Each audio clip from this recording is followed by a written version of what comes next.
Thank you, Madam Speaker, and I thank the gentlelady for yielding. I also want to thank Mr. Smith and my colleagues and all who are in Washington, D.C. today participating in the March for Life for their unwavering commitment and support to fight on behalf of those who have no voice. Throughout my years in Congress, Madam Speaker, and as a devoted human rights advocate, I have fought tirelessly for the fundamental rights of the innocent unborn.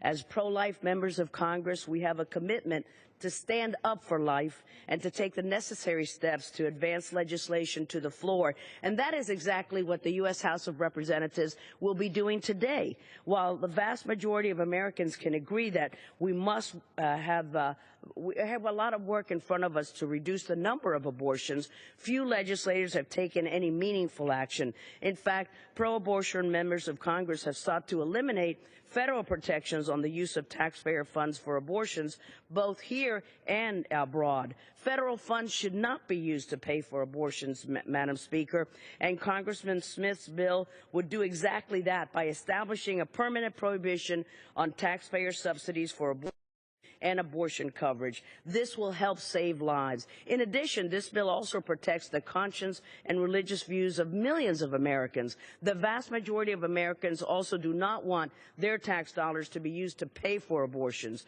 This bill would establish a permanent prohibition on taxpayer subsidies for abortion. For many years, the Hyde Amendment and other federal prohibitions on public funding for abortion have been enacted as appropriation riders, but they are not permanent, Madam Speaker. We need to get rid of this patchwork approach and enact H.R. 7 to ensure that federal funds are not used to pay for abortion. I look forward to working with Mr. Smith and Ms. Fox and others in favor of this bill, and to continue working with my fellow pro-life colleagues in the House and the Senate to promote legislation that upholds the sanctity of innocent human life. We have a responsibility to protect the unborn, and we must remain vigilant and continue to do what is right for all Americans. I thank the gentlelady for yielding me time. Thank you, Madam Speaker.